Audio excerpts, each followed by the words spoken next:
बोलो सतगुरुदेव की जय हो।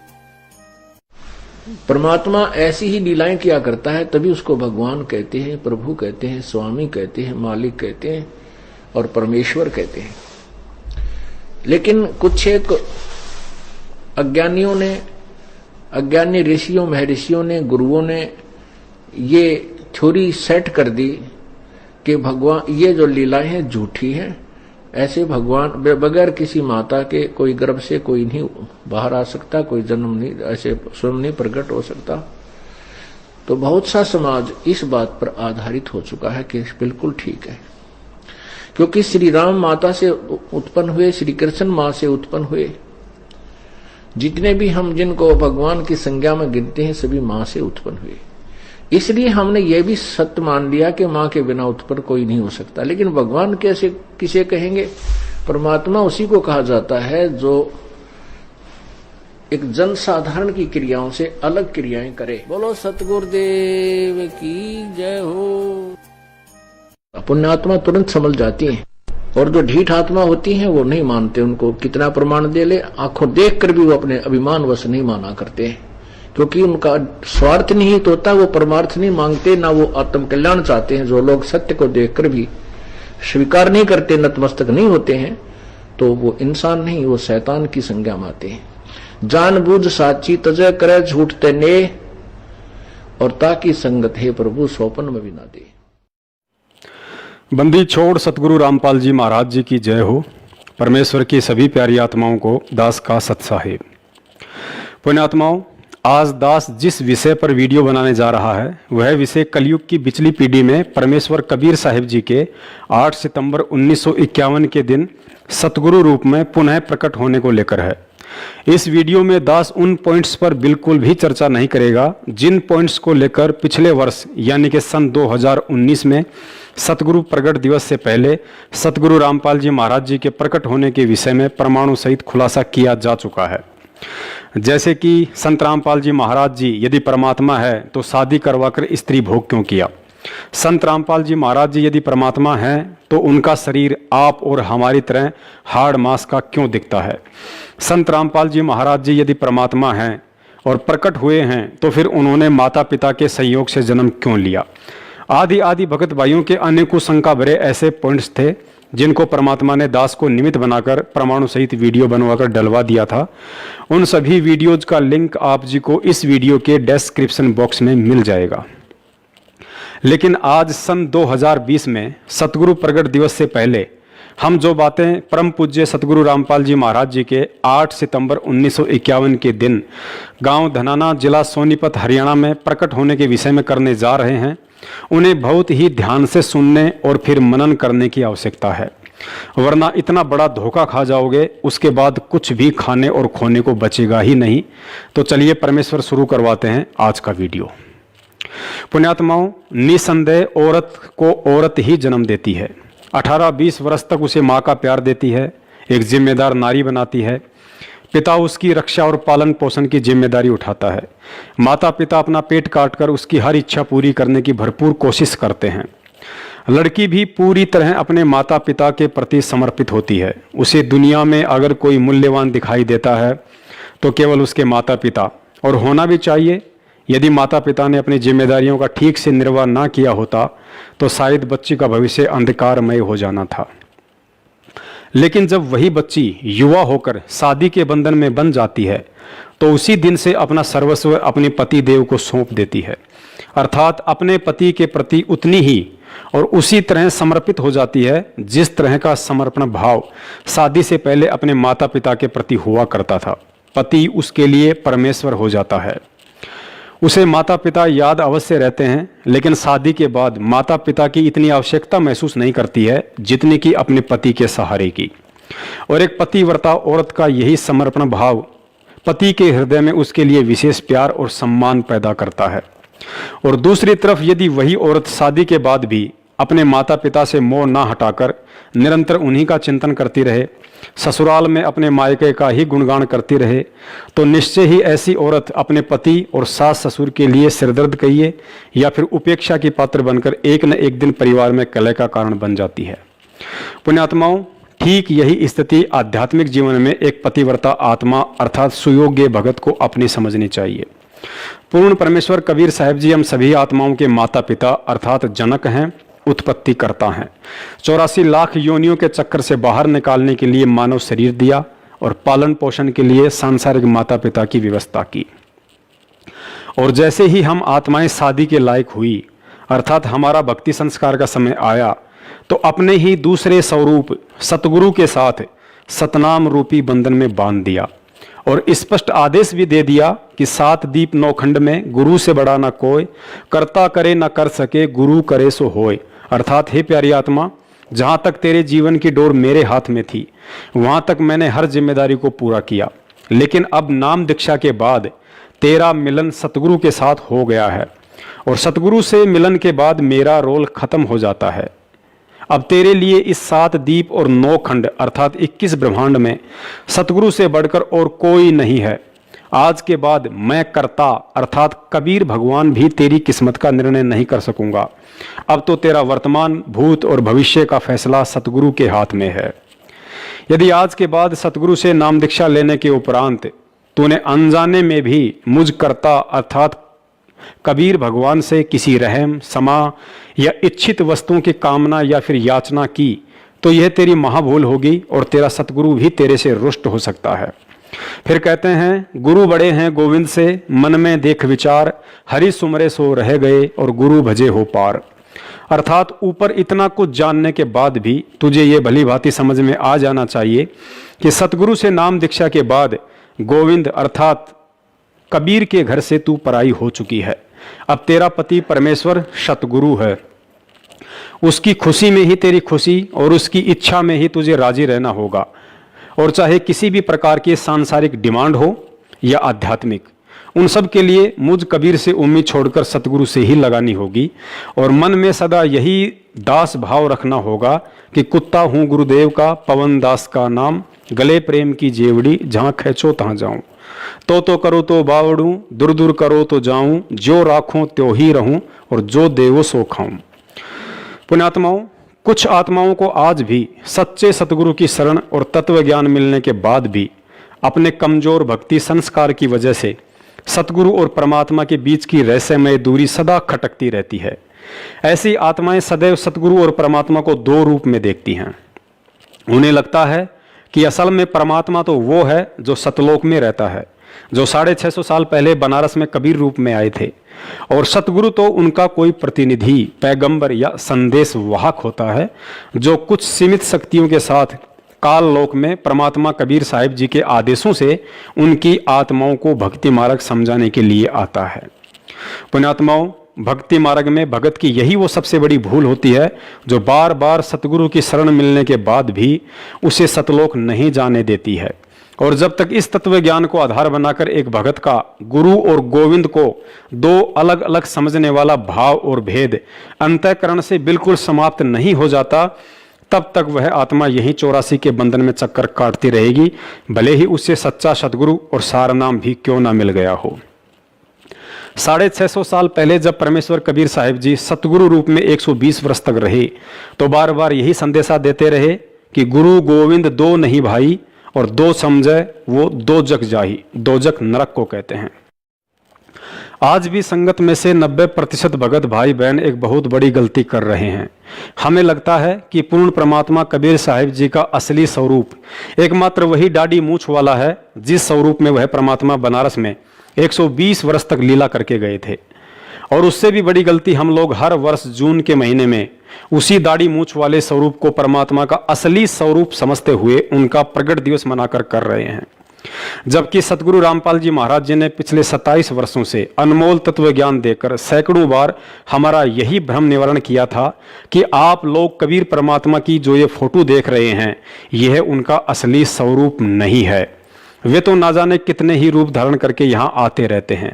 कबीर परमात्मा को किसी फोटो से नहीं बल्कि ज्ञान को आधार बनाकर पहचाना जा सकता है कि आज वे किस रूप में विद्यमान हैं। पुण्यात्माओं, देश काल और परिस्थिति अनुसार पूर्ण परमेश्वर कबीर साहिब जी अपनी प्यारी आत्माओं को सत भक्ति से परिचित करवाने के लिए सतगुरु व तत्वदर्शी संत के चोले में यहाँ आते रहते हैं और अपनी वाणी में भी कहते हैं कि सुख मेटे और दुख का दाता, पूर्ण ब्रह्म है आप विधाता, जब चाहे चोला धर आता, हुआ सुल्तानी के खवास बधाई में बांटूंगी। अतः सतगुरु से तत्व ज्ञान लेने के बाद हमने भी इस ज्ञान को बहुत गहराई से समझना पड़ेगा, तभी समझ में आएगा कि वास्तव में वर्तमान में असली कबीर कौन है। क्योंकि 21 ब्रह्मांड का स्वामी काल निरंजन जब 1000 भिन्न भिन्न स्वरूप एक बार में बना सकता है, 7 संख ब्रह्मांड का स्वामी अक्षर पुरुष 10,000 भिन्न भिन्न रूप एक बार में बना सकता है, तो वह असंख्य ब्रह्मांड का स्वामी पूर्ण परमेश्वर कबीर साहिब क्या नहीं कर सकता। वह तो प्रत्येक आत्मा के साथ एक ही समय में असंख्य रूप बनाकर खड़ा हो सकता है। सुनिए सतगुरुदेव जी के मुख कमल से, जिसमें उन्होंने ज्ञानी आत्माओं के लिए स्पष्ट इशारा और प्रतिवर्ष जून के महीने में कबीर साहिब जी के दाढ़ी मूछ वाले स्वरूप को ही परमात्मा का वास्तविक स्वरूप जानकर कबीर प्रगट दिवस मनाने वाली भोली आत्माओं को यह कहते हुए समझाने में कोई कसर नहीं छोड़ी है कि आप जो यह चित्र देख रहे हैं, यह परमात्मा का वास्तविक रूप नहीं है। वे तो जब चाहे कोई भी रूप धारण करके आ सकते हैं। तो उस परमात्मा ने अपने इस दास को भेजा, तो ये क्या बताना चाहते हैं कि आपका भाव अपने सतगुरु के प्रति भगवान तुल्य हो, तब आप सफल होंगे। अब पुण्यात्माओं, अब तो ये दास बैठा है, यदि यहाँ परमात्मा इसी मानव शरीर तो है ही उनका, क्योंकि बनारस में 120 वर्ष रहे, और अब भी वो आ जाते। जो हम चित्र देखते हैं प्रभु का, ऐसा चित्र नहीं है। वो तो ना जाने कितने स्वरूप हैं उस मालिक के, वो किसी भी रूप में आकर के अपना ज्ञान बताता है, अपनी प्यारी आत्माओं को अपने चरणों में लगा के भक्ति करवा के सतलोक ले जाता है।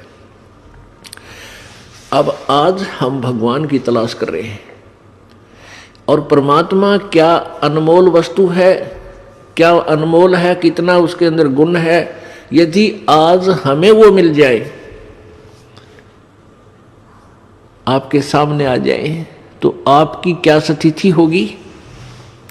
एक बार सोचना, जो भक्त आत्माएं हैं गहराई से सोचे। अब जैसे भूखे को भोजन सामने मिल जाए और निर्धन को सामने धन की थैली नजर आवे, तो कैसी तड़फ होगी उसकी। प्यासे को पानी मिल जावे तो कैसी श्रद्धा करेगा, टूट कर पड़ेगा उसके ऊपर। धन है तो ठाकर सीने का यूं देख कर भाग लेगा, छुपा जो कि तो इसने कोई देख ना ले। और सामने भोजन है तो ऐसी सब टूट के पड़ जाएगा, फटाफट खाएगा, अपनी जान बचाएगा। ऐसे ही हमें जब परमात्मा आज मिल जाए, आपके सामने आ जाए, क्योंकि हम उसी की तलाश में तो भटक रहे हैं, तो आपकी कैसी श्रद्धा होगी, ये आप अपने अपने स्तर से सोच सकते हैं। अब वो भगवान यहां आ जाए, अरदास के स्थान पर बैठकर सत्संग करने लग जाए, क्योंकि ज्ञान तो देना ही पड़ेगा उन्होंने, तो आपकी कैसी भावना होगी। आंखों में आंसू हो, हृदय में प्यार हो, और कोई भी अवगुण हम भगवान में देख नहीं सकते, क्योंकि भगवान में अवगुण होता ही नहीं। तो यहां हम इसी दृष्टिकोण से परमात्मा के भेजे हुए इस दास को आपने ऐसे ही देखना है, ऐसे विचार रखने, ताकि आपकी आत्मा परमात्मा पाने योग्य बनी रहेगी, उसमें मैल नहीं आवेगा। अब जैसे हमने परमात्मा पाना है, तो गुरु जी को भगवान स्वीकार करना होगा। परमात्मा को एज ए गॉड ट्रीट करना पड़ेगा, तब ही हम निर्मल होंगे, हमारे अंदर आधीनी श्रद्धा बनी रहेगी। अब एक गणित के अंदर एक प्रश्न आता है ऋण का, लोन का। उसमें क्या होता है कि मूलधन ज्ञात करना होता है, और वो मूलधन लाखों और करोड़ों की संख्या का होता है। उस लाखों करोड़ों की संख्या के मूल धन, मूल राशि को ज्ञात करने के लिए, प्राप्त करने के लिए हमने सपोज करना पड़ता है, मानना पड़ता है। मान लीजिए मूल धन 100 रुपए। उस 100 रुपए मूलधन को मानकर हम उस ओरिजिनल, वास्तविक, उस करोड़ों और लाखों वाले मूलधन को प्राप्त कर सकते, अन्यथा हम उसका कोई और हल कर ही नहीं सकते, उसको प्राप्ति कर ही नहीं सकते। इसी प्रकार वो परमात्मा तो अथाह है, बहुमूल्य है, उसकी कोई कीमत को नहीं, वो तो मालिक है, समर्थ है। उस समर्थ भगवान को पाने के लिए हमने गुरुजी को मानना पड़ेगा। ये भगवान मान लो, गुरुजी भगवान परमात्मा। तो इस दास को यानी अपने गुरुजी को परमात्मा मानने से एक छोटी सी राशि है 100 रुपये लाखों और करोड़ों की तुलना में, फिर भी उसके बिना वो लाखों और करोड़ों वाला मूलधन आपको प्राप्त नहीं हो सकता, कभी नहीं हो सकता। आप जी ने अपने गुरुजी को भगवान मान लेना चाहिए।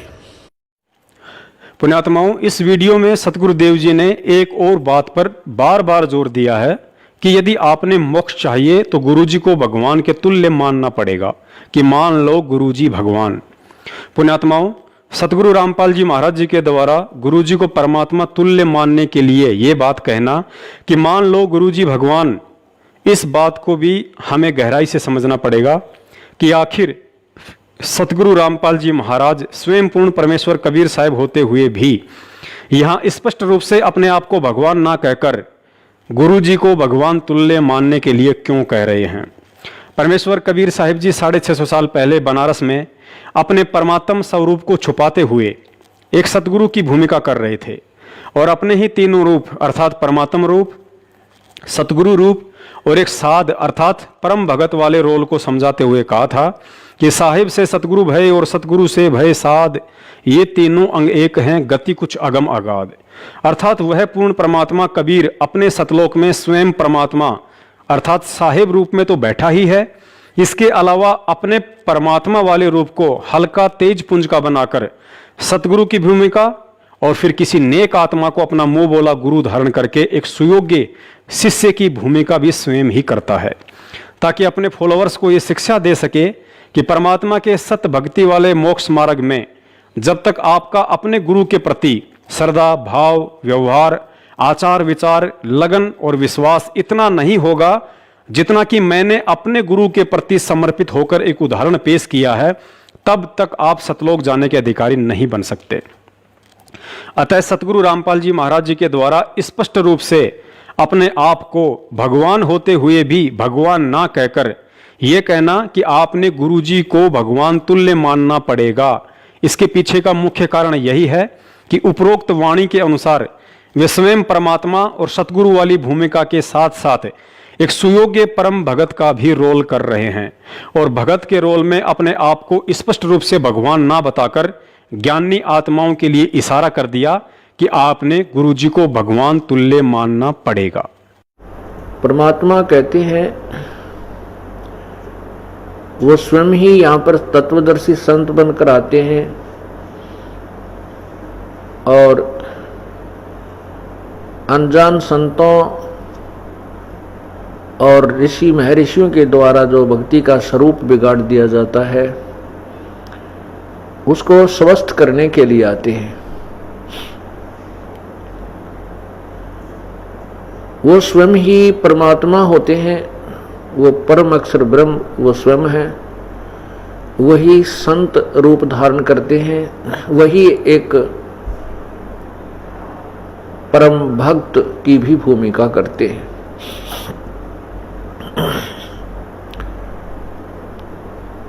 वो हमारे लिए एक उदाहरण छोड़कर जाते हैं, अपनी अमृतवाणी सौ संवेद अपने मुखारविंद से वो इस तत्व ज्ञान का उच्चारण करके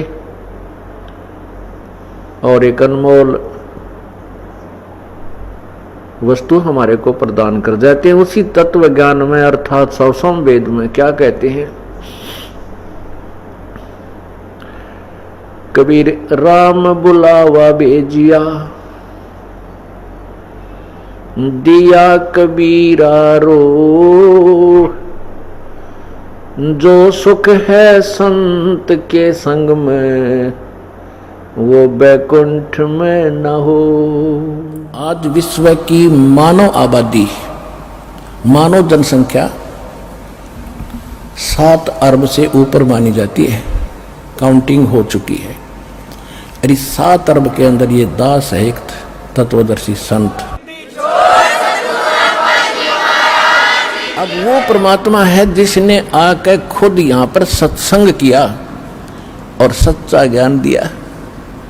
वही सतगुरु है और वही आकर के यहाँ एक सच्चे भगत की भूमिका करते हैं, एक नेक नागरिक का अभिनय भी वही करते हैं।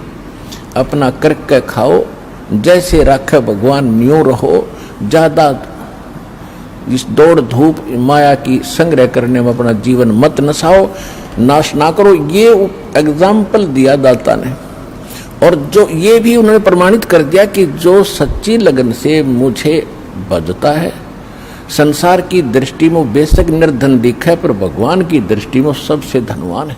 परमात्मा सत्संग परमात्मा ही किया करते हैं, क्योंकि सत्य भगवान ही बोल सकता है, सत्य परमात्मा ही बता सकता है। परमात्मा ने कहा था चौथा युग जब कलयुग आवेगा तब मैं अपना एक दास बेचूंगा। परमात्मा छुपकर ही बोलते हैं। पुण्यात्माओं, जब तक इस तत्व ज्ञान और सतगुरु के संकेतों को आधार बनाकर हम सतगुरु के चोले में परमात्मा को नहीं देखेंगे, तब तक हम हृदय से गुरुजी को लाख जन्म भी भगवान स्वीकार नहीं कर पाएंगे, चाहे कोई कितनी ही बात क्यों ना बनाए। एक तरफ गुरुजी को परमात्मा मानना और दूसरी तरफ यह मानना कि गुरुजी स्वयं परमात्मा ही होते हैं, अन्य कोई गुरु हो ही नहीं सकता, इन दोनों बातों में रात दिन का अंतर होता है। इस बात को गहराई से समझिए। गुरुजी ने एक सत्संग में बताया कि जब आप यह शरीर छोड़ोगे तो त्रिकुटी पर मुझ रामपाल दास अर्थात गुरुजी के रूप में आपको परमात्मा कबीर साहिब जी मिलेंगे, और वह परमात्मा आपकी परीक्षा लेगा कि आपका अपने गुरुजी के प्रति कितना भाव है और आप उन्हें कितना समझ पाए। अब त्रिकुटी पर वो भगत 101% फेल हो जाएगा जो पृथ्वी लोक पर गुरुजी के सत्संगों वाले इशारों को ना समझकर आजीवन उन्हें हृदय से भगवान ना मानकर केवल भगवान के तुल्य ही समझता रहा कि मान लो गुरुजी भगवान। और वह सुयोग्य शिष्य त्रिकुटी पर 101% पास हो जाएगा जिसने गुरुजी को पृथ्वी लोक पर भगवान के तुल्य नहीं बल्कि स्वयं भगवान ही माना था कि गुरुदेव के अलावा अन्य कोई भगवान होता ही नहीं है। पुण्यात्माओं, इसीलिए परमात्माओं को सतगुरु रूप में प्रकट होकर प्रचलित लोक वेद से हटकर तत्व ज्ञान देने की आवश्यकता पड़ती है, ताकि ये आत्माएं सतलोक जाने के मार्ग में कहीं भी धोखा खाने से बचें।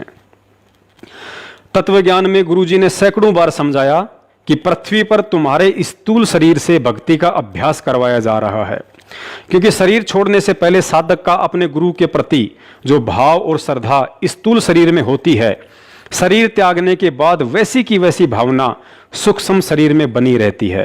अर्थात त्रिकुटी पर उसी आत्मा को सतगुरु रामपाल जी महाराज जी के रूप में परमात्मा कबीर साहिब जी दर्शन देंगे, जो आत्मा पृथ्वी लोक पर इस स्थूल शरीर से उन्हें परमात्मा के रूप में देख रही होगी।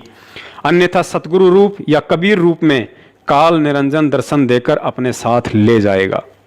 अतः कहने का मतलब यह है कि हमने तन मन और इस तत्व ज्ञान को आधार बनाकर सतगुरु रामपाल जी महाराज जी को 8 सितंबर 1951 के दिन भारतवर्ष की पवित्र भूमि पर हृदय से प्रकट परमात्मा जानकर 8 सितंबर के दिन केवल उन्हीं का प्रकट दिवस मनाना है, ना कि कबीर साहिब जी की 650 साल वर्ष पुरानी फोटो का।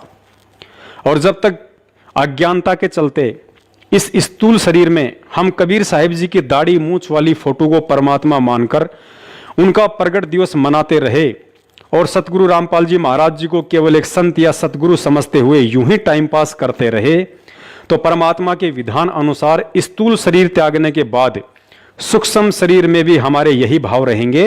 अर्थात त्रिकुटी पर भी हम परमात्मा तो कबीर साहिब जी को मानेंगे और सतगुरु को केवल एक सामान्य संत, क्योंकि गुरुजी ने बताया कि जब आपका स्थूल शरीर त्यागने का समय आएगा तो वह एक सौपन की भांति होगा। अर्थात आपको पता भी नहीं चलेगा कि मैं अपना मिट्टी का चोला छोड़ रहा हूं। और जब पता ही नहीं चलेगा कि मैं अपना शरीर छोड़ चुका हूं, तो त्रिकुटी पर सूक्ष्म शरीर में हम वो सभी गलतियां कर बैठेंगे जो गलतियां हम आज यहां इस मिट्टी के चोले में कबीर प्रगट दिवस मनाकर एक फोटो को परमात्मा मानने की भूल कर रहे हैं। बोलो सतगुरुदेव की जय हो। कबीर ये माया अटपटी सब गट आन अड़ी, और किस किस न समझाऊं या कुआ भांग पड़ी। तो यहाँ हम सभी एक का कुएं का भांग पिए फिर रहे। वो परमात्मा आता है, हम उसके भी जूते मारते हैं, उसको बुरा कहते हैं, इन नकलियों को स्वीकार करें बैठे हैं जो आसपास भी नहीं भगवान के। अब कहने का दास का तात्पर्य है कि इस दास के स्थान पर ये सोच लो परमात्मा बैठे हैं, और फिर हम कैसे व्यवहार करेंगे उस भगवान से जिसके लिए हम तड़प रहे हैं। ऋषियों ने शरीर गाल दिए भगवान पाने के लिए, यदि वो मिल जाए तो हम उसका कैसे व्यवहार करेंगे। तो ये आपने रिहर्सल करनी पड़ेगी। इस दास को डला समझ लो, एक पत्थर समझ लो बोलता हुआ, लेकिन यहां नो सोच लो हम भगवान से मिलने जा रहे हैं। तो जैसा व्यवहार आप यहां करोगे ऐसा ही स्वप्न में आपका बनेगा। मृत्यु के बाद आपको ऐसा होगा जैसे स्वप्न, और वहां भगवान दास के रूप में पहले आपकी परीक्षा लेगा, बाद में ऊपर सिलेक्ट करेगा, ले जाएगा सतलोक। तो वहां जैसी भावना, जैसा अच्छा या बुरे विचार आपके इस दास के प्रति होंगे, आपके मस्तिष्क पर लिखे आएंगे वहां पर, क्योंकि वहां कोई रोल ना चल रहा है। यहां तो हम 100 बात छुपा ले, आपके मस्तिष्क पर लिखे आएंगे। रिजेक्टेड और सिलेक्टेड कहने की जरूरत को नहीं, बस वहां तो न्यू करना भगवान ने, फिर रह जाओगे वहीं से। फिर ठीक है, आपने जो भक्ति की है, पहले तो यदि गुरुजी के प्रति आपकी आस्था एज ए गॉड नहीं है तो भक्ति आपकी बनाए को नहीं, भक्ति चलेगी ही नहीं। बोलो सतगुरुदेव की जय हो। परमात्मा कहते हैं राम नाम रटते रहो, राम नाम रटते रहो जब तक घट में प्राण। आखिरी सांस तक सभी ये सिमरण करना पड़ेगा, क्योंकि हमारा श्वास से सिमरण चलता है, वो सतनाम होता है, और उसका अंतिम सांस तक जाप करने से ही हम परमात्मा प्राप्त होते हैं। अंत समय में सांस सुमरण जब होगा जब हम पहले अभ्यास कर रहे होंगे। अब जैसे कोई दिन में केले बेच रहा रेडी पर, सारा दिन करता ले लो 10 के 20, 10 के 20, 10 के 12 के 8, 12 के 8, बढ़िया। रात में फिर वही में रुके मारे सारी रात, ले लो 8 के 12, 12 के 8, 12 के 8। तो जैसा उसने दिन में अभ्यास किया ऐसा ही रात में। एक समय हम पढ़ा करते छोटे छोटे 5वीं 6वीं 4थी में, हमारा एक चाचा था दूसरे दादा का, वो बोल रहा था कि किसी के भी आकर रात में दिन में वही खाना खा लेता हूँ, सो जाया करता। वो बाजरे का रुखाला जाया करता, बाजरे का रुखाला जाते थे। चिड़िया बहुत परेशान करती हैं, बाजरे को खाती हैं, उनको सारा दिन रुखवाले ने ऐसा करना पड़ता, हर हर पर लोग को फटकना रखते थे, गोफिया वो छोड़ते थे, खुद का आवाज लगाते थे। तो दिन में वो 1-2 महीने पक्का अभ्यास हो जाता हुर का। वो एक दिन हमारे हम ऊपर पढ़ रहे थे, गर्मियों के दिन होते हैं वो, तो वो आके वहां सो गया, हम अपना पढ़ रहे थे। वो एकदम जोर तो उठा, हम भी डर गए, वहां क्या हो गया। हमने उठाया, वहां चाचा क्या हो गया तेरे। वो उठ कर देखने लगा, नो बोला मन ने नो सोचा मैं वहां खेत में बाजरे का खाली कर रहा, और चिड़िया आ गई वो खा रही है, उनको भगा रहा था हुर्र करके। अब दिन में हुर्र करेगा तो रात में हुर्र याद आएगी। अब हम सारे जीवन में परमात्मा याद करेंगे, मरेंगे, मरते समय हमारा भगवान याद आएगा।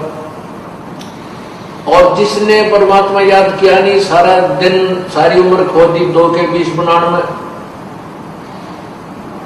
तो उसका समय परमात्मा याद नहीं आएगी, वही बातें वही कुमत याद आएगी।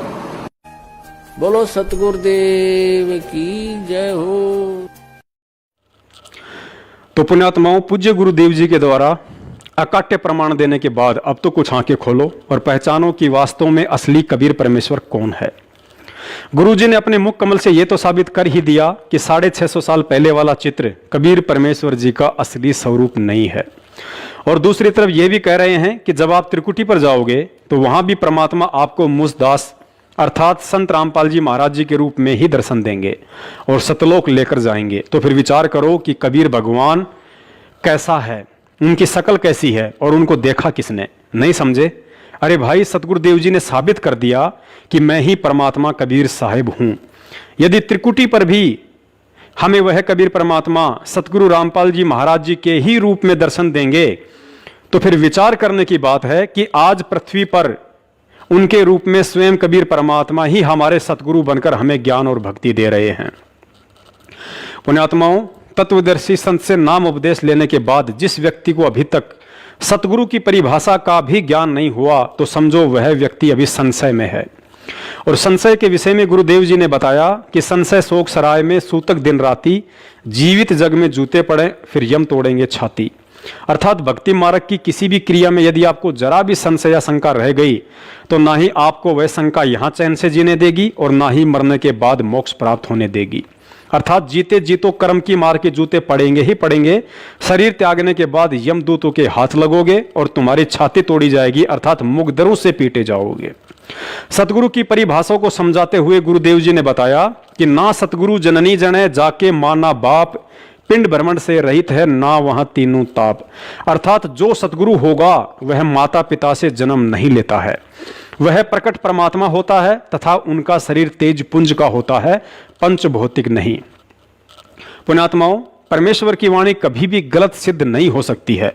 अतः उपरोक्त अमृत वाणी में सतगुरु की परिभाषा के अनुसार जो आत्माएं सतगुरु रामपाल जी महाराज जी को माता पिता से जन्म लिया हुआ मानती हैं तो ऐसी आत्माओं को कोई अधिकार नहीं है कि वे संत रामपाल जी महाराज जी को सतगुरु कहकर संबोधित करें और उनका झूठा जयकारा लगाएं कि बंदी छोड़ सतगुरु रामपाल जी महाराज जी की जय हो। और जो आत्माएं उन्हें माता पिता से जन्म लिया हुआ ना मानकर यदि प्रकट हुआ मानती हैं तो फिर ऐसी आत्माओं को कोई अधिकार नहीं है कि सतगुरु रूप में प्रकट परमात्मा संत रामपाल जी महाराज जी के अलावा कबीर जी की फोटो का कबीर प्रगट दिवस मनाएं। और यदि फिर भी मनाती हैं तो जाहिर सी बात है वे आत्माएं तत्व ज्ञान के अभाव में अभी तक गुरु और गोविंद अर्थात सतगुरु रामपाल जी महाराज और कबीर साहिब जी को दो अलग अलग रूप में देख रही हैं। और ऐसी आत्माओं के लिए परमात्मा ने अपनी वाणी में स्पष्ट कहा है कि गुरु गोविंद दो नहीं भाई, और दो समझे वो दो जग अर्थात नरक में जाही। गुरु और परमात्मा में कोई अंतर नहीं होता जब तक दो समझ कर चाला है। कबीर साहब कहते हैं वो कुत्ते की जमीन चाल। गुरु परमात्मा स्वरूप समझना चाहिए जिसने आपको वो अनमोल चीज दी जिससे आपकी 84 मिटेगी। तो कहते हैं हरि के रूठे कबीर गुरु जय रूस जा, हरि जय रूस जा तो गुरु की शरण में जा, और कबीर गुरु जय रूस गया फिर हर नहीं करे सहा। पुण्यात्माओं, इसके अलावा सतगुरु देव जी ने अपने सत्संग में भगत के लिए एक ऐसा फॉर्मूला बताया है जिसको अपनाने से भगत को अपने गुरु में किसी सामान्य संत के नहीं बल्कि साक्षात परमात्मा के ही दर्शन होने लगेंगे। इस अनमोल फॉर्मूले में गुरुजी ने बताया कि यदि आपका भाव अपने गुरु में परमात्मा तुल्य नहीं बन पा रहा है तो इसका एक ही उपाय है कि आप सूक्ष्म वेद में वर्णित परमात्मा के लक्षणों को अपने गुरुजी पर लक्षित करना सीखो। उसके बाद ऑटोमेटिक आपका भाव और श्रद्धा अपने गुरुदेव में परमात्मा जैसी बनने लगेगी। अर्थात परमात्मा का प्रथम लक्षण होता है कि वे कभी किसी माता पिता से जन्म नहीं लेते हैं, वे अविनाशी व सौद स्वरूपी होते हैं। अतः आपने परमात्मा का यह लक्षण अपने गुरुदेव पर लक्षित करके फिर उन्हें उसी दृष्टि से देखना है कि मेरे गुरुदेव पूर्ण परमात्मा हैं जो किसी माता पिता के गर्भ से नहीं बल्कि 8 सितंबर 1951 के दिन भारतवर्ष की पावन भूमि पर 650 साल पहले धर्मदास जी से किए वायदे अनुसार कलयुग की इस बिचली पीढ़ी में हम जीव आत्माओं के उद्धार के लिए प्रकट हुए। लीला वह परमात्मा ऐसे ही करता है ताकि काल भी भ्रमित होकर उन्हें पहचान ना सके। फिर हम तुच्छ बुद्धि जीवों की तो औकात ही क्या। लेकिन सतगुरु के चोले में वह प्रकट परमात्मा अपने बच्चों को यह विशेष मूल ज्ञान देकर फिर स्वयं ही अपनी पहचान करवाता है कि चरम दृष्टि से माता पिता के सहयोग से जन्म लेकर आया हुआ सतगुरु रूप में मैं कबीर परमात्मा तुम्हारी तरह जन्म लेकर नहीं बल्कि प्रकट होकर अपना तत्व ज्ञान प्रचार करता हूं, क्योंकि पूरी पृथ्वी पर एक समय में केवल एक ही सतगुरु होता है और उस एकमात्र सतगुरु की भूमिका स्वयं वह कबीर परमात्मा ही कर सकता है, अन्य कोई भी करने में समर्थ नहीं होता है। अतः इस भाव से जब हम विचार करेंगे तो अंत में यही पाएंगे कि मैं जिस महापुरुष संत रामपाल जी महाराज जी को सतगुरु कहकर संबोधित करता हूं वह कोई और नहीं बल्कि स्वयं सतलोक का राजा कबीर परमात्मा है। सुनिए सतगुरुदेव जी के मुख कमल से, जिसमें वे स्पष्ट संकेत कर रहे हैं कि जब तक आप परमात्मा के लक्षणों को अपने गुरुजी पर लक्षित नहीं करोगे तब तक आपका वो भाव नहीं बन सकता जिस भाव से सतलोक की प्राप्ति होती है। लेकिन आपके लिए परमात्मा का विधान है, गुरु गोविंद कर जानियो और रहियो शब्द समाए, मिले तो दंडवत बंदगी नहीं पल पल ध्यान लगावे, कि गुरु को भगवान मानकर चलना और रहियो शब्द समाए। शब्द समाये रखना मतलब जो उसने मंत्र दिया है वो सत मंत्र सतनाम यानी सत भक्ति, उसमें लीन रहना, गुरु जी को भगवान मानना और जो उपदेश मंत्र दिया है उसमें समाये रहना, उसकी भक्ति पर ज्यादा ध्यान रखना। और जब भी मिले तो दंडवत बंदगी, जहां मिले वहां दंडवत प्रणाम करना, और नहीं मिल पाते हो जैसे घर पे तो पल पल ध्यान लगावे, यानी परमात्मा के गुणों को अपने गुरु जी के ऊपर लक्षित करे और फिर आपका भाव बनेगा, एक प्यार जागेगा इस दास के प्रति जैसा इस काल के प्रति जागा था, और वही कसक आपकी इस दास के प्रति होगी तभी हम वहां चलेंगे। जिस कसक के साथ हम वहां डटे नहीं डटे, तो ऐसा ही भाव अब हम कैसे भावित होते हैं, जैसे एक हीरो या हीरोइन नकली बात बना के, एक तो उसने पढ़ा हुआ है फिर वो बोला है, उसके एक दो डायलॉग पर हम आसक्त हो जाते हैं, वो हो बड़ा क्या बात कही, बड़ा सुंदर बोला, और यहाँ दास ने ऐसा पिटारा खोल दिया इन बोलों का वचनों का। तो इस आधार से भी आपने प्रभावित होना चाहिए, जब आपकी आत्मा निर्मल हो जाएगी, कमाल कर दिया गुरुजी ने, तो ऐसे निर्णय करके ज्ञान दे दिया। तो हमने ऐसे प्रभावित होना है और आसक्त होना है उस परम पिता पर इस दास के माध्यम से। ये रिहर्सल आपकी फिर ऊपर जाके काम आवेगी जो आप यहां करोगे। बोलो सतगुरुदेव की जय हो। पुण्यात्माओं, परमेश्वर का तत्व ज्ञान कहता है कि किसी संत के द्वारा अपने आप को सतगुरु कहलवाना कोई साधारण बात नहीं होती है। आज गुरुदेव के संकेतों को समझना तो कोसों दूर की बात हो गई, क्योंकि संगत में से ही 90% लोग अपनी अंतरात्मा से ये कतई मानने को तैयार नहीं हैं कि सतगुरु रामपाल जी महाराज 8 सितंबर 1951 के दिन प्रकट हुए होंगे। और यही कारण रहा कि आज तक चंद सतसेवकों के अलावा किसी ने भी सतगुरु रामपाल जी महाराज जी का प्रकट दिवस नहीं मनाया, क्योंकि 90% भाई बहन आज भी उन्हें इंद्रो माई के गर्भ से जन्म लिया हुआ ही मानते हैं। चंद सतसेवकों को निमित्त बनाकर परमात्मा के द्वारा सैकड़ों बार सतलोक आश्रम मैनेजमेंट हरियाणा के पीछे निपट अंधी होकर भेड़ चाल में मस्त संगत को अवगत करवाने के बाद भी कबीर प्रगट दिवस मनाकर अपनी अज्ञानता और मूर्खता का बार बार प्रमाण दे रही पढ़ी लिखी संगत के बंद आंख नाक कान खोलने के लिए इस वीडियो में सतगुरु रामपाल जी महाराज जी ने 8 सितंबर 1951 के दिन स्वयं के प्रकट होने के विषय में खुलकर संकेत करते हुए कहा है कि परमात्मा जब आए थे तो उनकी विलक्षण देह थी। फिर कहा कि विलक्षण थी और है भी का अर्थ है कि आज भी है। फिर आगे कहा कि 650 साल पहले भी परमात्मा प्रकट था और आज भी है। पुण्यात्माओं, सतगुरुदेव जी के इस शब्द को ध्यान से सुनना कि आज भी प्रकट है। अके नाम कहा नहीं जाई, इसको बोलना नहीं है, इसको बोल के जाप नहीं करना, सूरत से जाप करना है। ये बोल के सुना दिया लेकिन इसका जाप बोल कर नहीं होगा, इसलिए अकय कहा है। विधेय इसलिए कहा इसको कि जैसे परमात्मा का भी शरीर था और धर्मदास का भी शरीर था, लेकिन परमात्मा विधेय कहा करते, विलक्षण देही थी उनकी, साकार हैं, थे भी हैं भी, उस समय प्रकट थे, अब भी हैं। और इसी प्रकार इस मंत्र को विधेय मंत्र का। पुण्यात्माओं, एक और बात पर गहन विचार करो। आज हम जितने भी भगत हैं सब के सब पूज्य या परम पूज्य शब्द केवल सतगुरु रामपाल जी महाराज जी और कबीर साहिब जी के आगे ही क्यों लगाते हैं, जबकि परम अक्षर ब्रह्म के अवतार तो आदरणीय गरीबदास जी महाराज जी से लेकर सत सुकृत ऋषि तक सभी महापुरुष थे। उन सभी रूपों में भी तो स्वयं कबीर साहिब ही आए थे।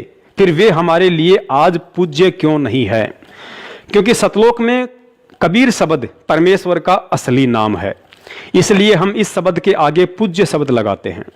और वही कबीर सतगुरु रामपाल जी महाराज जी के रूप में आज हम सबके सामने प्रत्यक्ष है, जिनसे हमारा पूर्ण मोक्ष संभव है। इसलिए हम सतगुरु रामपाल जी महाराज शब्द के आगे भी पूज्य शब्द लगाते हैं। जबकि गरीबदास जी महाराज करुणामय, मुनिंद्र या सत सुकृत, ना ही तो ये नाम परमात्मा के वास्तविक नाम है और ना ही उन महापुरुषों से हमारा मोक्ष हुआ। वे केवल उन आत्माओं के लिए उस समय परम पूजनीय थे जिस समय वे उनके सतगुरु रूप में पृथ्वी पर विद्यमान थे। अतः वर्तमान में वे सभी महापुरुष हमारे लिए आदरणीय हैं, ना कि पूजनीय। इसके अलावा पुण्यात्माओं, हम रोज संध्या आरती करते हैं और संध्या आरती के अंत में गुरुदेव भगवान का अंग आता है, यानी हम अपने गुरुदेव के सन्मुख उनसे प्रार्थना करते हैं और कहते हैं कि अवगुण किए घनेरे फिर भी भले बुरे हम तेरे, दास को जान के निपट नादान मोहे बख्श दियो अविनाशी। अर्थात हम रोज सतगुरु रामपाल जी महाराज जी को अविनाशी कहकर उनसे प्रार्थना करते हैं कि हे अविनाशी गुरुदेव, आपके विधान और तत्व ज्ञान से अपरिचित होने के कारण इस दास ने बहुत अवगुण किए हैं। अतः अनजाने में हुए उन अवगुणों के लिए मुझ दास को बख्शने की कृपा करें। रोजाना संध्या आरती करने वाले और रोज अपने गुरुदेव को अविनाशी कहने वाले, अर्थात जिसका कभी नाश ना हो, जो अजर अमर हो, ऐसी महिमा करने वाली आत्माओं ने क्या कभी विचार किया है कि अविनाशी कभी माता पिता के गर्भ से जन्म नहीं लेता? जिसने पूरी दुनिया की माताओं को अपने शब्द से उत्पन्न किया हो, फिर भला दुनिया में ऐसी कौन सी माँ है जो उस अविनाशी सतगुरु रामपाल जी महाराज जी अर्थात कबीर साहिब जी को एक सेकंड के लिए भी अपने कोख में रखने में समर्थ हो? पुण्यात्माओं, जो गलती आज से 250 साल पहले आदरणीय गरीबदास जी महाराज जी को लेकर छुड़ाने वाले कर चुके हैं, वो गलती आज हमने भूलकर भी नहीं दोहरानी है। क्योंकि लगभग 250 वर्ष पहले परमेश्वर कबीर साहिब जी आदरणीय गरीबदास जी महाराज जी के चोले में सतगुरु रामपाल जी महाराज जी की भांति एक साधारण जाट किसान परिवार में आए थे। शादी भी करवाई, उनके 6 बच्चे भी थे, खाना भी खाया करते थे, खेतों में काम भी किया करते थे और तत्व ज्ञान का उपदेश भी किया करते थे। इसी के चलते आजीवन छुड़ाने वालों ने उनका उपहास उड़ाया, उन्हें छोरी का छोरा और कभी बावलिया कहकर संबोधित किया। लेकिन उनके द्वारा रचित आदरणीय सदग्रंथ साहिब की भूमिका में लिखा हुआ है कि जब उन्होंने शरीर छोड़ने की लीला की तो उनकी चिता से अस्थियां नहीं मिली। उसके बाद गांव वाले और उनके परिवार वालों ने बहुत ही प्रायश्चित किया और कहने लगी कि महाराज जी तो स्वयं परमात्मा थे, उनका तो तेजपुंज का शरीर था, वे तो शब्द स्वरूपी थे और आज छुड़ाने में उनकी सूखी महिमा मंडन और यादगार में एक भव्य मंदिर का लठ गड़वा दिया जिसका कोई लाभ नहीं है। आदरणीय गरीबदास जी महाराज जी के चोले में साक्षात कबीर साहिब जी के होने का प्रमाण स्वयं आज सतगुरुदेव रामपाल जी महाराज जी ने भी अपने शब्दों में दिया है कि मूर्ख मनवा काल की चिंता क्यों सताती है, सतगुरु अपना साथी है। सत्य पुरुष ने छुड़ानी में बलराम की गऊ चराई, गंगा जी को प्रकट कर रानी मात नुवाई। भाई अद्भुत लीला आप दिखाई, दुनिया ना समझ पाती है, सतगुरु अपना साथी है। अर्थात सत्य पुरुष यानी कि स्वयं कबीर साहिब जी ने ही गरीबदास बालक रूप में बलराम जी की गऊ चराने की अद्भुत लीला की थी, लेकिन दुनिया उन्हें समझ नहीं पाई। तो पुण्यात्माओं, आप अपना आंकलन स्वयं कर लेना कि कहीं आप भी सतगुरु रामपाल जी महाराज जी को आदरणीय गरीबदास जी महाराज जी के गांव और परिवार वालों की तरह इंद्रो माई का बेटा, अनारो माई का पति, अंजू मंजू का पापा और महेंद्र का भाई मानकर गलती तो नहीं कर रहे हैं।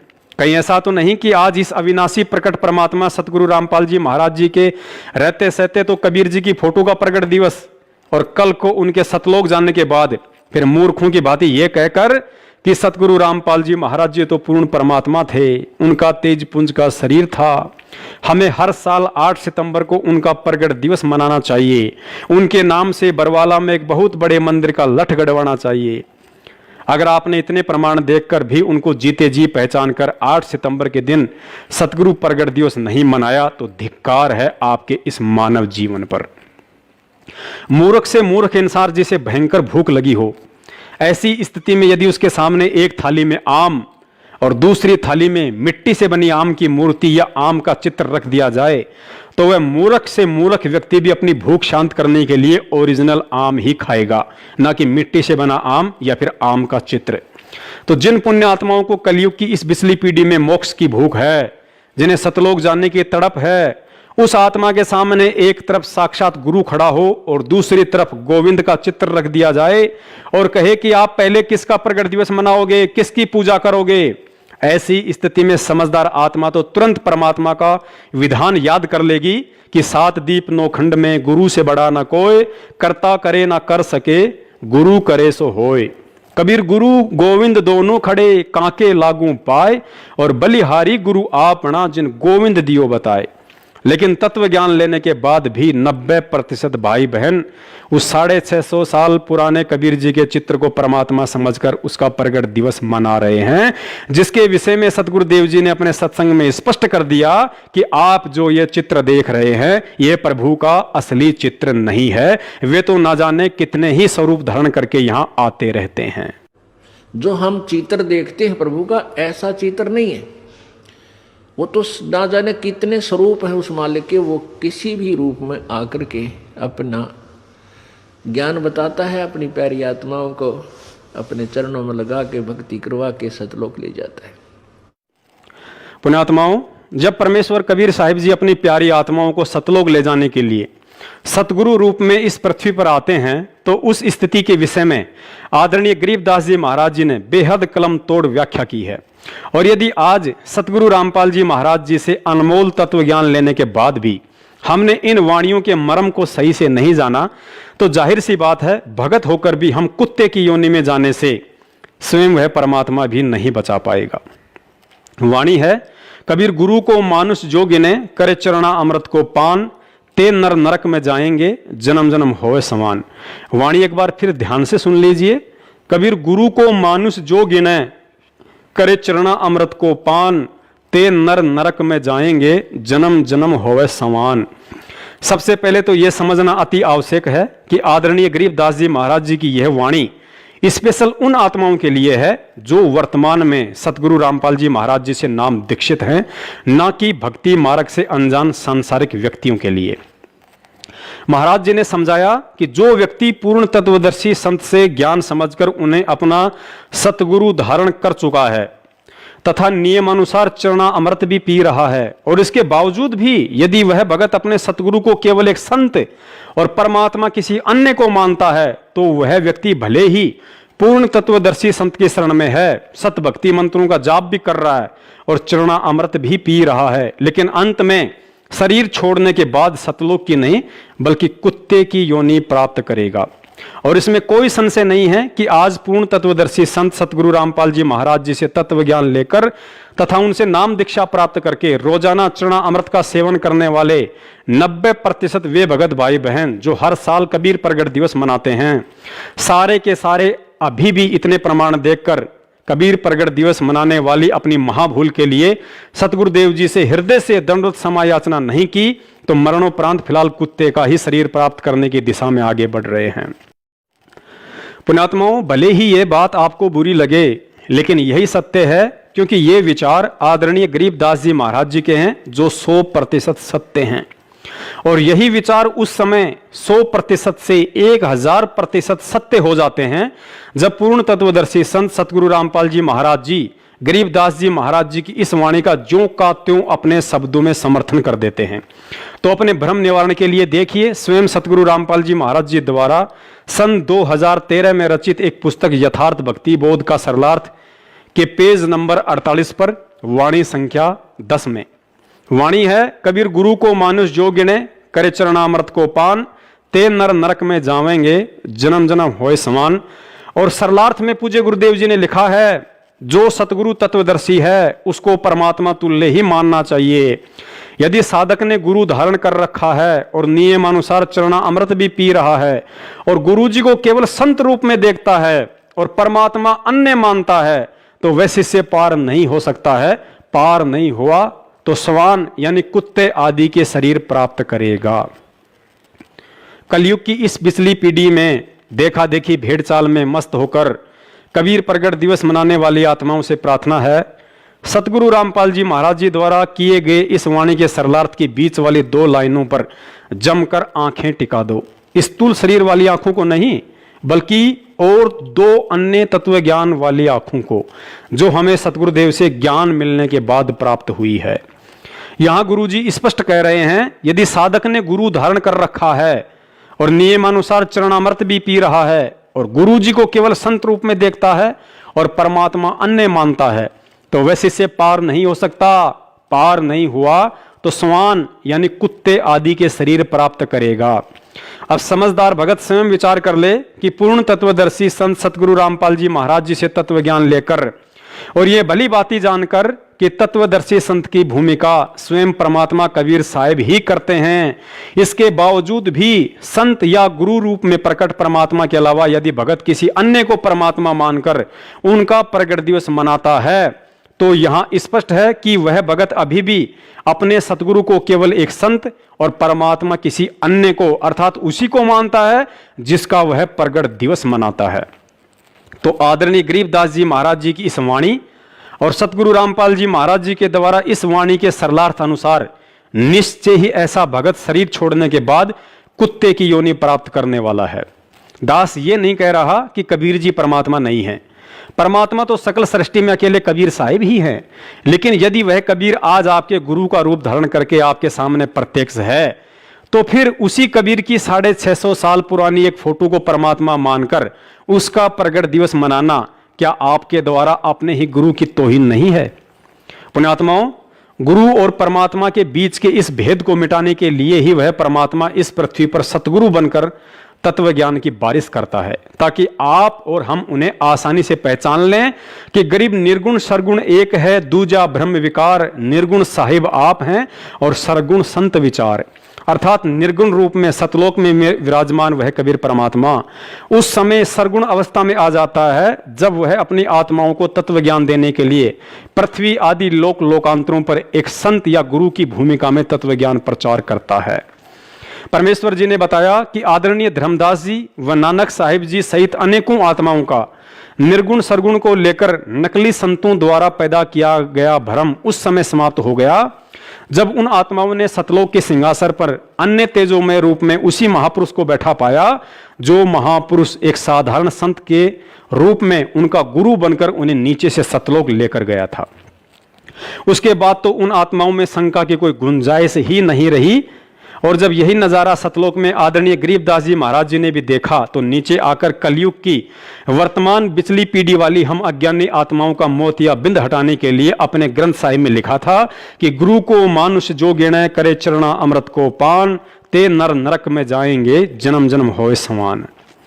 पुण्यात्माओं, एक विशेष विचारणीय बात और है, जिस तरह आज स्वयं वह कबीर परमात्मा एक संत अर्थात सतगुरु रामपाल जी महाराज जी के रूप में आकर और अपने आप को छुपाते हुए यह कहकर कि मैं तो उस कबीर परमात्मा का भेजा हुआ पैगंबर हूं, संदेश वाक हूं, परमात्मा तो कबीर साहिब हैं जो सतलोक में रहते हैं।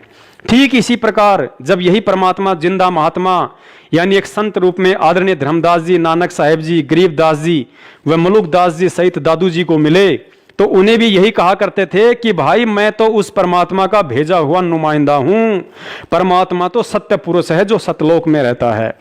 और साथ में यह भी बताया कि वह परमात्मा सतयुग में सत्सुकृत, त्रेता में मुनिंद्र और द्वापर युग में करुणामय ऋषि के रूप में एक तालाब पर कमल के विकसित फूल पर प्रकट हुआ था। उनकी परवरिश कंवारी गायों के दूध से हुई थी।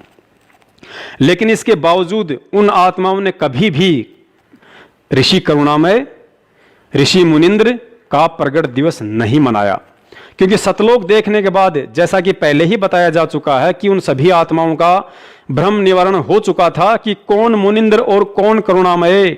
जो भी कुछ है वो केवल यही है जो आज हमारी पकड़ में है और जिसने सतगुरु रूप में आकर हमें नाम दीक्षा दी है और आत्म कल्याण का मार्ग बताया। पुण्यात्माओं, आज अपना आंकलन हमें स्वयं ही करना होगा कि पूर्ण सतगुरु से तत्व ज्ञान मिलने के बाद और उन महान आत्माओं के द्वारा आंखों देखा सतलोक का वर्णन करने के बावजूद भी सतगुरु के ज्ञान को आधार ना बनाकर किसी के भी इशारों पर कहीं भी प्रतिवर्ष कबीर प्रगट दिवस में शामिल होकर हम आदरणीय गरीबदास जी महाराज जी की इस वाणी के अनुसार सतलोक की तरफ कदम बढ़ा रहे हैं या कुत्ते की योनि की तरफ। सतगुरुदेव जी ने सत्संगों में बताया कि एक समय जब जबरील नाम का देवता हजरत मोहम्मद जी को ऊपर लेकर गया तो रास्ते में उन्हें एक ऐसा व्यक्ति दिखाई दिया जो स्वर्ग की तरफ देखता था तो खुश होता था और नरक लोक की तरफ देखता था तो रोता था। हजरत मोहम्मद जी के पूछने पर जबरील ने बताया कि यह बाबा आदम है, स्वर्ग में इसके नेक बच्चे हैं जिन्हें देखकर यह खुश होता है और नरक में भी इसी के नालायक बच्चे हैं जिन्हें देखकर यह रोता है। तो पुण्यात्माओं, आज वो हालत हम नीच आत्माओं की वजह से हमारे सतगुरुदेव जी की हो रही है।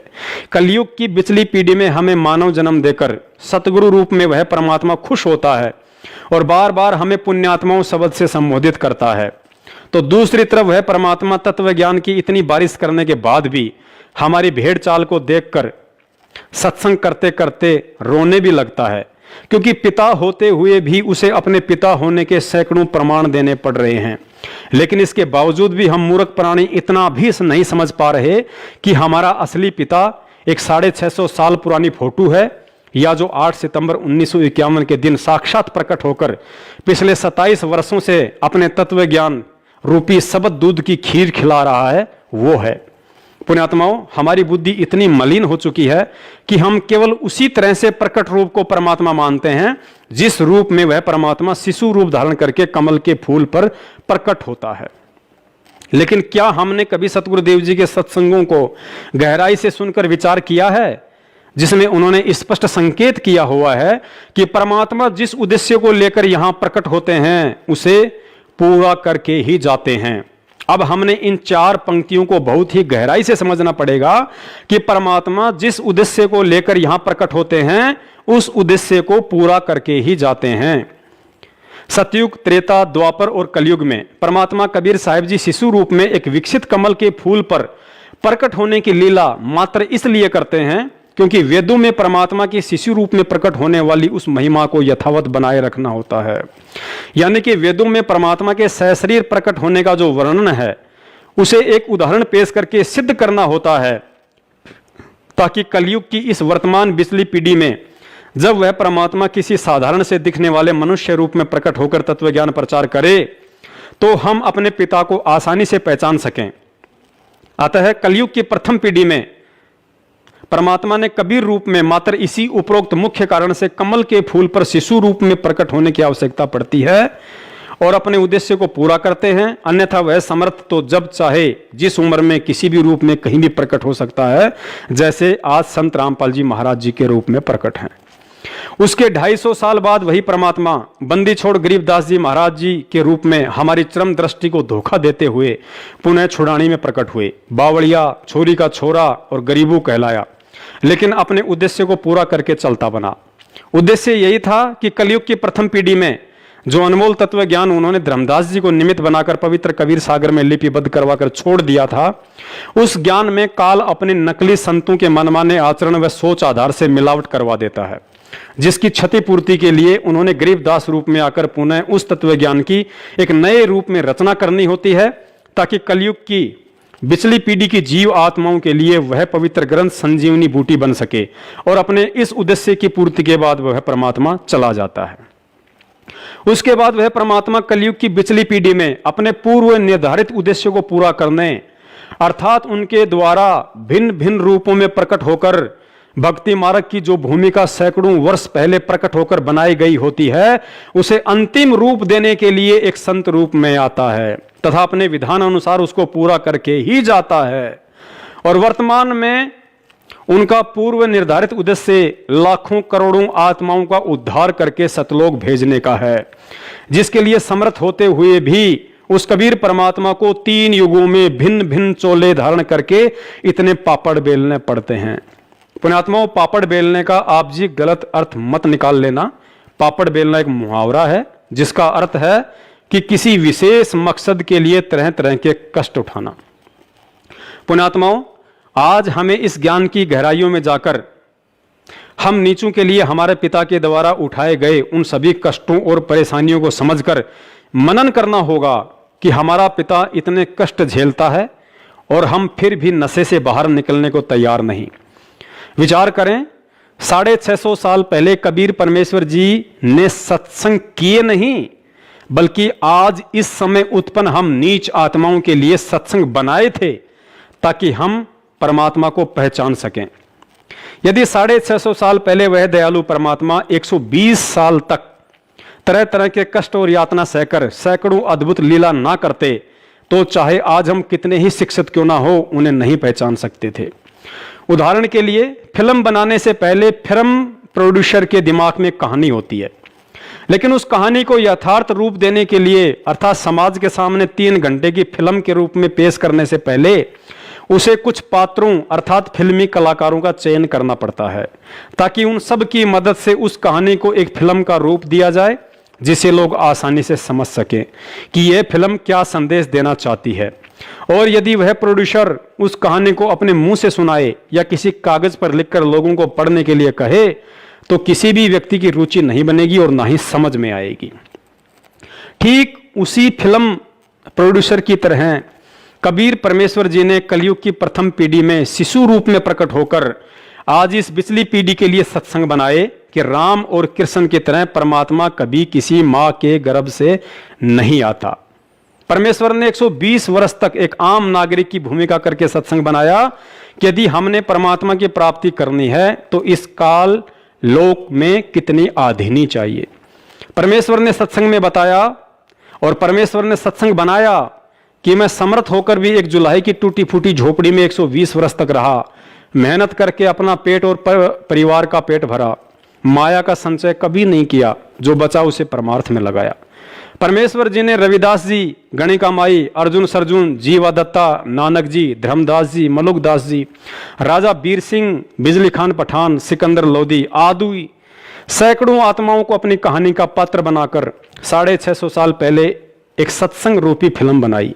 सिर्फ और सिर्फ हम नीच आत्माओं की से आज कलयुग की इस पिछली पीढ़ी में यह उम्मीद करते हुए कि उस समय शिक्षा और सत्संगों को आधार बनाकर मेरे बच्चे मुझे पहचान लेंगे कि हमारा पिता 650 साल पहले काशी में धानक रूप में और आज हरियाणा के धनाना में जाट रूप में हमें संभालने के लिए आ चुका है। पुण्यात्माओं, विचार करना, हम जिस पवित्र पुस्तक भक्ति बोध से सुबह, दोपहर और शाम की आरती करते हैं उसकी भूमिका में हमारी पूरी गुरु प्रणाली लिखी हुई है, जिसमें प्रथम सतगुरु कबीर साहिब जी के बाद वर्तमान सतगुरु रामपाल जी महाराज जी सहित कुल 11 गुरु साहिबान हैं।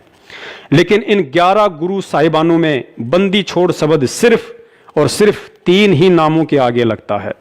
प्रथम बंदी छोड़ कबीर साहिब जी, दूसरा बंदी छोड़ गरीबदास जी महाराज जी, और तीसरा आज हम अपने पूज्य गुरुदेव सतगुरु रामपाल जी महाराज जी के लिए बंदी छोड़ शब्द का प्रयोग करते हैं, क्योंकि बंदी छोड़ शब्द इस सृष्टि में सिर्फ उसी नाम के साथ लगता है जो स्वयं पूर्ण परमात्मा हो।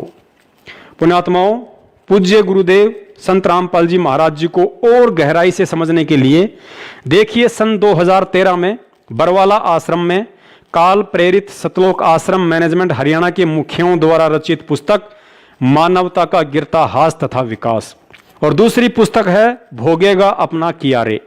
निसंदेह ये दोनों पुस्तकें परम पूज्य सतगुरु रामपाल जी महाराज जी के दिशा निर्देशन में इन मनवस लोगों के द्वारा ही लिखी गई थी। लेकिन इस पुस्तक के माध्यम से सतगुरु देव जी ने जो बात सतलोक आश्रम मैनेजमेंट हरियाणा और संगत को समझानी चाहिए थी, उस गूढ़ बात को ना ही तो उस समय काल प्रेरित सतलोक आश्रम मैनेजमेंट समझ पाया और ना ही बेचारी भोली संगत।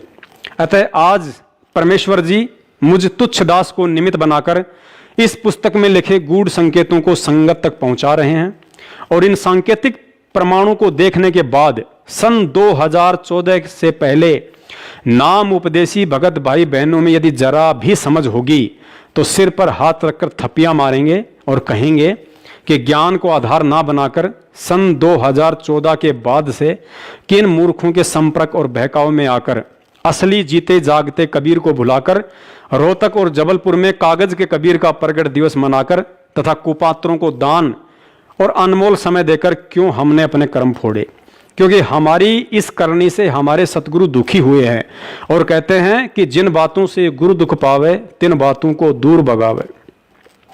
देखिए प्रमाण, पुस्तक मानवता का गिरता हास तथा विकास के पेज नंबर 58 पर, जहां काल प्रेरित लेखक सतलोक आश्रम मैनेजमेंट वाले स्वयं अपनी लेखनी से लिखते हैं कि सत्य पुरुष का वर्तमान अवतार अर्थात हरि अवतार संत रामपाल दास जी महाराज भी परमेश्वर अर्थात परम अक्षर ब्रह्म के उन अवतारों में से एक हैं जो आध्यात्मिक ज्ञान के द्वारा अधर्म का नाश करते हैं।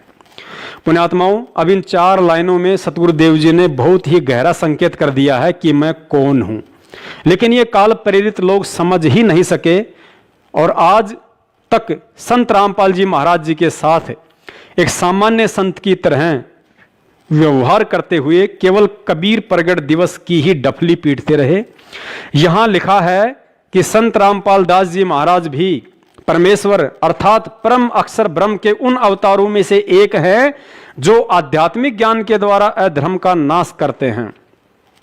अब दास इस लेखक भाई से और सतलोक आश्रम मैनेजमेंट के मुखिया सारनाम डिग्री होल्डर महेंद्र से पूछना चाहेगा कि यदि संत रामपाल दास जी महाराज परमेश्वर यानी परम अक्षर ब्रह्म के अवतारों में से एक हैं, तो भाई साहब कृपा करके यह बताने का भी कष्ट करें कि परमेश्वर यानी परम अक्षर ब्रह्म कबीर साहिब जी के और कौन कौन से अवतार आज से पहले इस धरती पर हुए हैं। चारों तरफ नजर दौड़ाने के बाद इनका यही जवाब होगा कि प्रथम अवतार सतयुग में सत सुकृत ऋषि थे, दूसरा अवतार त्रेता में मुनिंद्र ऋषि थे, तीसरा अवतार द्वापर में करुणा में ऋषि थे और कलयुग के प्रथम चरण में वह परमेश्वर यानी परम अक्षर ब्रह्म अपने वास्तविक नाम कबीर देव से आए ही थे। उसके बाद बंदी छोड़ गरीबदास जी महाराज जी के रूप में कबीर परमेश्वर पुनः छुड़ानी में आए थे। और उसके बाद यहां इस पुस्तक में सतगुरु रामपाल जी महाराज जी ने स्पष्ट लिखवा ही दिया है कि संत रामपाल दास जी महाराज परमेश्वर यानी परम अक्षर ब्रह्म के अवतारों में से एक हैं। पुण्यात्माओं, अब आप जी गहनता से परमेश्वर के तत्व ज्ञान आधार से विचार करना कि परम अक्षर ब्रह्म यानी कबीर साहिब जी काल निरंजन दुर्गा और ब्रह्मा विष्णु महेश की तरह अपने अंश अवतार सर्जन नहीं करते हैं, क्योंकि वह परमात्मा इन सभी देवी देवताओं और काल निरंजन की तरह किसी अन्य समर्थ शक्ति के ना ही तो अधीन है और ना ही असहाय है। अतः अवतार रूप में भिन्न भिन्न चोले धारण करके कबीर परमेश्वर स्वयं ही प्रकट होते हैं। विचार करें, सतयुग में सतसुकृत से लेकर कलयुग में कबीर नाम से वह परमात्मा किसी मां के गर्भ से जन्म लेकर आया था या प्रकट हुआ था, बताने की जरूरत नहीं है।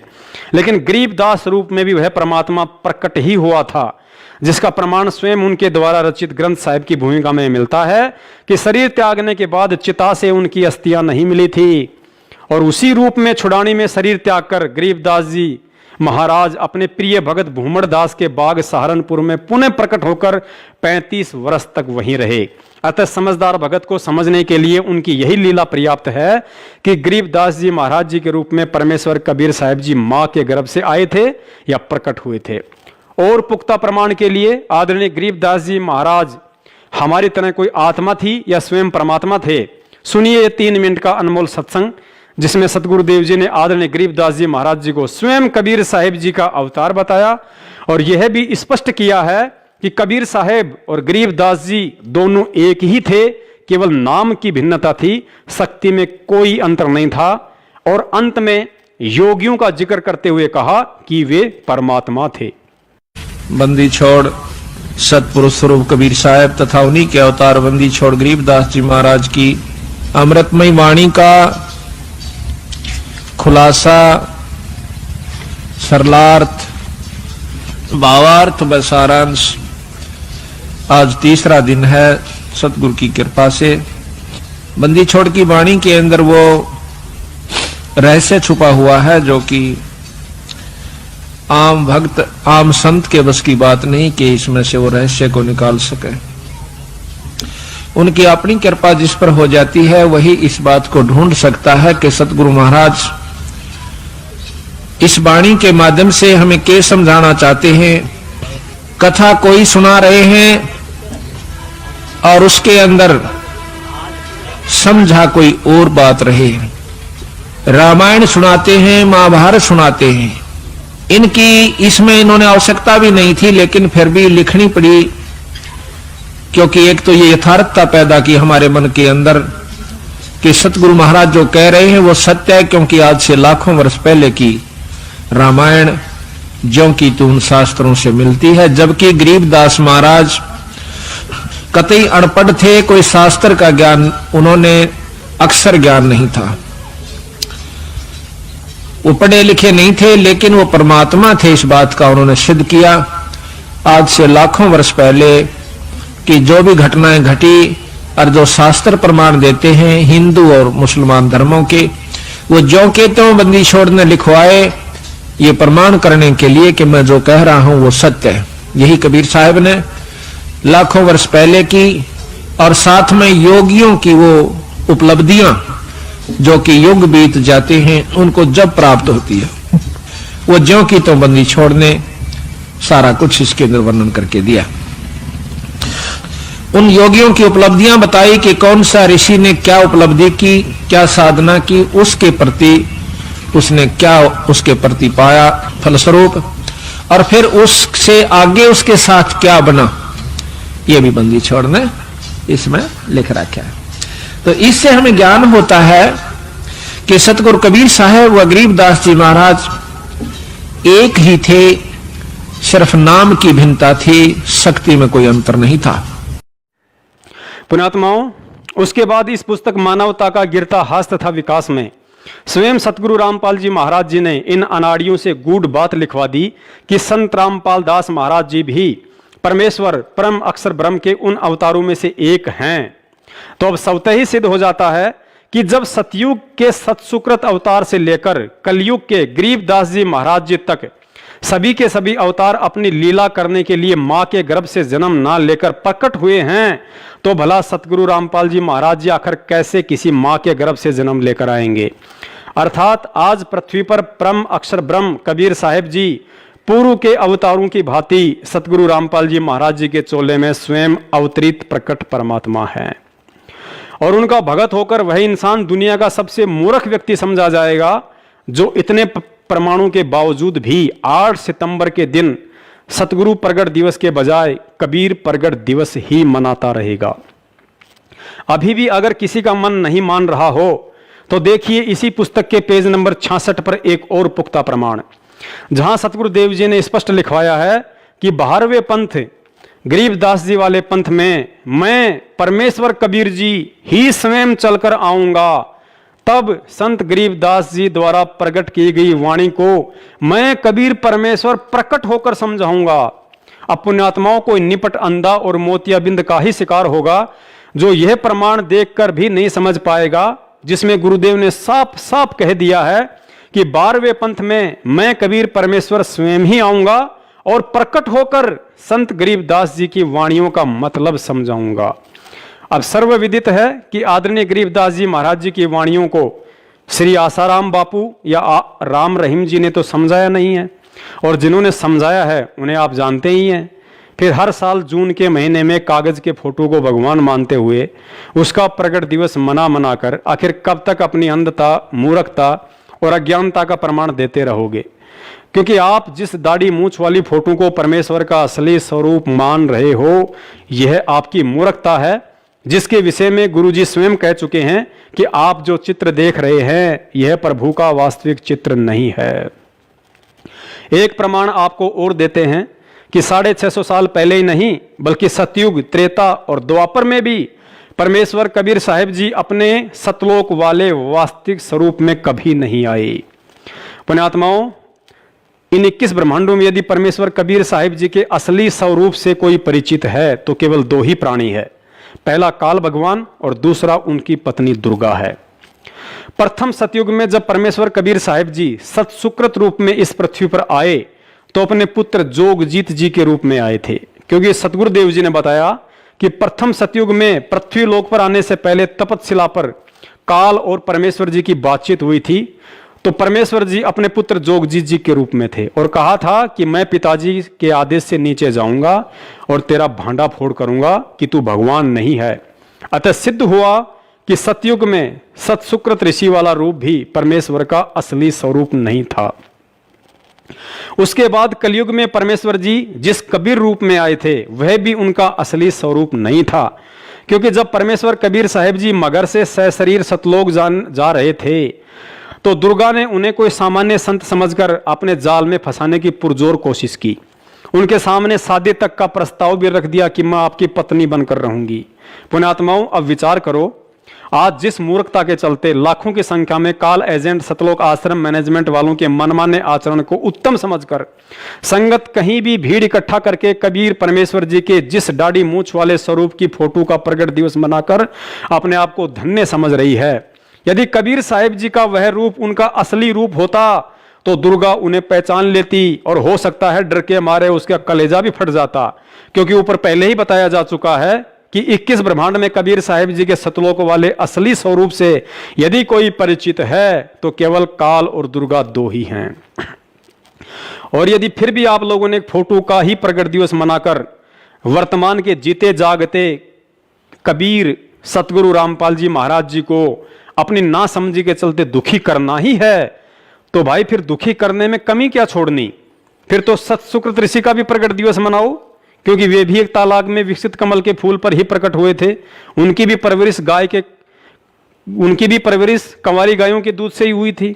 फिर तो मुनिंद्र ऋषि का भी प्रकट दिवस मनाओ, क्योंकि वे भी एक तालाब में विकसित कमल के फूल पर ही प्रकट हुए थे और उनकी भी परवरिश कंवारी गायों के दूध से हुई थी। फिर तो करुणामय ऋषि का भी प्रकट दिवस मनाओ, क्योंकि वे भी एक तालाब में विकसित कमल के फूल पर ही प्रकट हुए थे और उनकी भी परवरिश कंवारी गायों के दूध से हुई थी। फिर तो परमेश्वर कबीर साहिब जी के 2 साल की उम्र वाले उस प्रकट रूप का भी प्रकट दिवस मनाओ जो रूप उन्होंने रामानंद जी को उस समय दिखाया था जब वे सुबह सुबह गंगा नदी पर स्नान करने के लिए जा रहे थे। फिर तो परमेश्वर कबीर साहिब जी के उस रूप का भी प्रकट दिवस मनाओ जिस समय उन्होंने केशव बंजारे के रूप में सशरीर प्रकट होकर 18 लाख लोगों के लिए काशी में भंडारे की व्यवस्था की थी। फिर तो परमेश्वर के उस सुपच सुदर्शन रूप का भी प्रकट दिवस मनाओ जिस रूप में प्रकट होकर उन्होंने पांडवों की यज्ञ सफल की थी।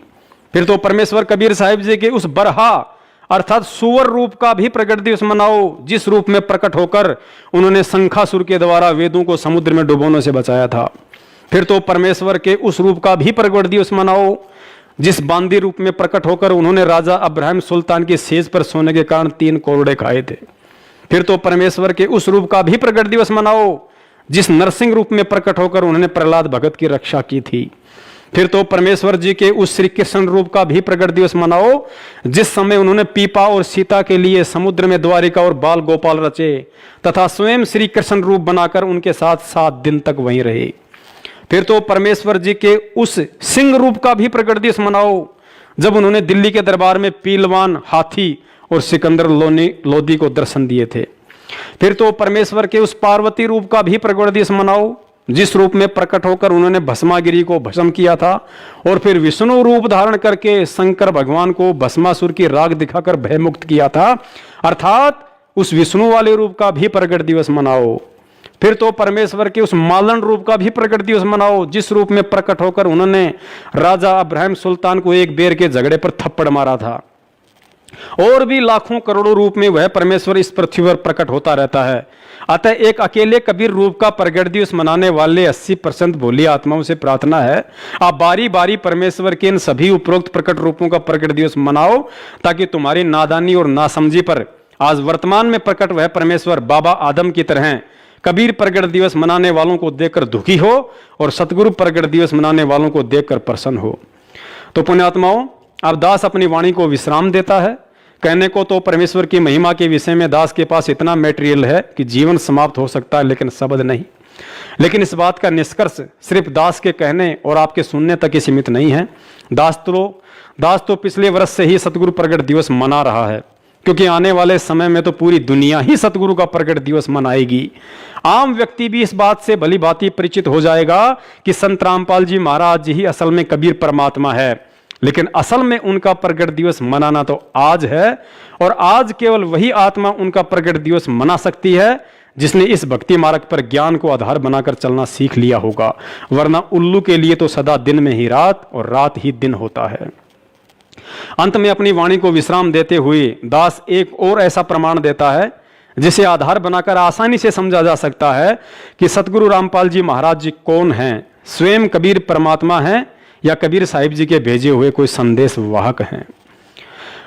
आप जिन्हें सतगुरुदेव जी के मुख कमल से सैकड़ों बार सत्संगों में सुना होगा कि परमात्मा ने किन किन आत्माओं को सतलोक दिखाया और फिर वापस पृथ्वी पर छोड़ा और अपना गवाह बनाया, लेकिन एक बार भी आपने उनके मुख कमल से यह कहते हुए नहीं सुना होगा कि कबीर परमात्मा ने मुझ रामपाल दास को भी सतलोक दिखाया और फिर वापस पृथ्वी पर छोड़ा। तो पुण्यात्माओं, जिसने सतलोक ही नहीं देखा तो फिर सतलोक का वर्णन कैसे कर सकता है। लेकिन फिर भी सतगुरु रामपाल जी महाराज जी सतलोक के दृश्य का हूबहू वर्णन करते हैं, क्योंकि वे स्वयं परमात्मा हैं और परमात्मा अपनी शक्ति से जिसे चाहे सतलोक के दर्शन करवा सकता है। लेकिन उन्हें कोई सतलोक के दर्शन करवा सके ऐसा तो कोई पृथ्वी पर जब से ये बनी है तब से पैदा ही नहीं हुआ। अतः यह स्वतः ही सिद्ध हो जाता है कि आज परमात्मा स्वयं हमारे सतगुरु बनकर पृथ्वी पर विद्यमान हैं।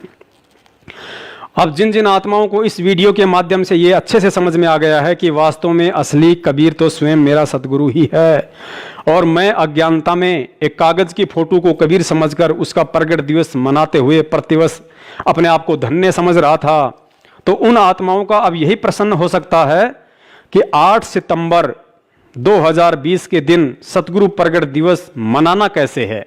तो ये बहुत ही साधारण और सरल सा तरीका है। जैसे हम पहले कबीर प्रगट दिवस मनाते थे या मनाते हुए देखा करते थे, ठीक उसी तरह मनाना है। ना कोई भीड़ भाड़, ना कोई जमघट, ना कोई दिखावा, ना कोई विशेष आडंबर। 8 सितंबर के दिन हम सब ने अपने घर पर ही सतगुरु प्रगट दिवस मनाना है। यदि आसपास रहने वाले भगत भाई बहन किसी एक भगत के घर पर इकट्ठा होकर मनाना चाहें तो उसमें कोई दोष नहीं है। हमने किसी भी रंग का स्वच्छ कपड़ा एक टेबल या किसी रखने योग्य जगह पर बिछाकर उसके ऊपर परम पूज्य सतगुरुदेव जी की छवि अर्थात फोटो को रखना है। प्रतिदिन की तरह देसी घी का दीपक लगाना है। दीपक में घी आप जी अपनी आर्थिक स्थिति अनुसार चाहे जितना डाल सकते हैं, लेकिन मन में 1.25 किलो या 5.25 किलो का संकल्प लेकर घी डालना ऐसा कोई विधान नहीं है। यदि ऐसा कोई करता है तो वह मनमाना आचरण है। आटे या सूजी का सतगुरुदेव जी को भोग लगाने के लिए देसी घी में हलवा राम बनाना है। हलवा राम आप जी परिवार के मेंबर या सतगुरु प्रगट दिवस में आए हुए भक्तों की संख्या के आधार पर बनाएं। हलवा राम बनने के बाद आप जी उसे किसी भी रंग के साफ कपड़े से ढक दें। उसके बाद सभी भगत भाई बहन सर्वप्रथम मंगलाचरण करें। वह उसके बाद आया है बंजारा केशव आया है, ये शब्द पढ़ते हुए हलवा राम को वहां से नंगों पैरों उठाकर जहां आपने दरबार लगा रखा है वहां पर या आसपास स्वच्छ जगह पर रख दें। उसके बाद भोग की बड़ी आरती जो आपको YouTube पर 39 मिनट से लेकर 42 मिनट तक की मिलती है, उसे अपने मोबाइल में डाउनलोड करके चला दें। आरती संपूर्ण होने के बाद सतगुरुदेव जी का सत्संग 1 घंटा, 2 घंटा या 3 घंटा जैसी भी आपकी श्रद्धा और समय है उस अनुसार प्रेम पूर्वक बैठकर सुने। उसके बाद हलवा राम का प्रसाद वितरित करें। हलवा राम यदि चाहें तो सत्संग से पहले भी वितरित कर सकते हैं। उसके बाद भंडारे के लिए जो भी भोजन बना है उसे एक थाल में रखकर ऊपर से स्वच्छ कपड़े से ढककर दरबार के आगे रख दें। बाद में सभी को भंडारा करवाएं। भोग की आरती का समय रात्रि 12 बजे से लेकर दिन के 12 बजे तक आप जी अपने व आने वाले भगत भाइयों की सुविधा अनुसार रख सकते हैं। 10 बजे या 11 बजे ही भोग लगेगा ऐसा कोई ज़रूरी नहीं होता है, ऐसा कोई विधान भी नहीं है, क्योंकि यह सहज भक्ति मार्ग है। कुछ लोगों की अपनी मनमानी सोच होती है कि परमात्मा को भोग लगने से पहले कोई कुछ नहीं खाएगा, लेकिन यह उचित नहीं है। घर में बच्चे बूढ़े सभी होते हैं जिन्हें सुबह चाय नाश्ते की जरूरत पड़ती है। अतः रोज की तरह अपना चाय नाश्ता करें और उसके बाद ऊपर की प्रक्रिया को पूरा करें। परमेश्वर कभी भी अपनी आत्माओं को परेशान या दुखी करके भोग नहीं लगवाता है। वह तो हर पल हर समय अपने बच्चों को सुखी और खुशहाल देखना चाहता है। परमेश्वर 56 व्यंजनों से नहीं बल्कि विदुर जी की तरह यदि भगत का भाव सच्चा है तो उसके घर का साग रोटी खाकर अधिक प्रसन्न होते हैं। यदि भोजन भंडारा बच जाता है तो आप जी भक्तों को घर ले जाने के लिए दे सकते हैं। अपने अड़ोसी पड़ोसी अन्य जरूरतमंद व्यक्ति को भी भंडारा खिला सकते हैं, क्योंकि परमेश्वर को लगा हुआ अन्न जो भी आत्मा ग्रहण करती है तो परमात्मा से जुड़ने के लिए उसके भक्ति संस्कार मजबूत होते हैं। अतः सत भक्ति मार्ग में अपने पंडित आप स्वयं बनिए। इन क्रियाओं के लिए हमें सतलोक आश्रम मैनेजमेंट कोई कोऑर्डिनेटर या किसी नामदान संचालक या किसी अन्य भगत के भरोसे नहीं रहना है। जिस प्रकार ज्योति, हवन और पाठ के लिए हम अज्ञानता में सतलोक आश्रम मैनेजमेंट के भरोसे रहकर अपनी मूर्खता का प्रमाण दे रहे थे, क्योंकि हवन के विषय में सतगुरुदेव जी ने स्पष्ट संकेत किया हुआ है कि हमने अपना हवन स्वयं ही करना है, किसी के भरोसे नहीं रहना। यदि आज भी ज्योति हवन के लिए कोई नामदान केंद्रों पर पैसे जमा करवाता है तो सतगुरुदेव जी के इस सत्संग अनुसार उस भगत और उस अज्ञानी राजाओं में कोई अंतर नहीं है जो पंडितों को बुलवाकर हवन करवाते थे। और तीसरी एक हवन की यहाँ ज्योत जगह है परमात्मा की, अखंड हवन।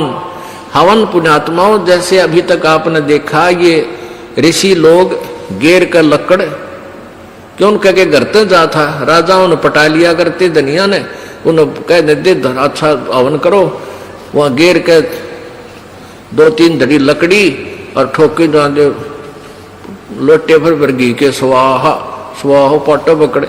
अब उसमें क्या था दोस्त, वो अच्छी बात है हवन करना, लेकिन वो तरीका प्रॉपर नहीं। न्यूकार ने आंधा न्योतर 2 बुलावे, अगर अंधे का निमंत्रण दोगे 2 आवेंगे एक की बजाय। तो कहने का भाव ये था कि वो ऋषि लोगों को हम क्यों बुलाया करते, क्योंकि हम अनपढ़ थे, उन्होंने अपना फायदा उठाया कि केवल एक ब्राह्मण ही पढ़ने का अधिकारी है, तुम अपना धंधा पीटो, जिसका जिसा काम है।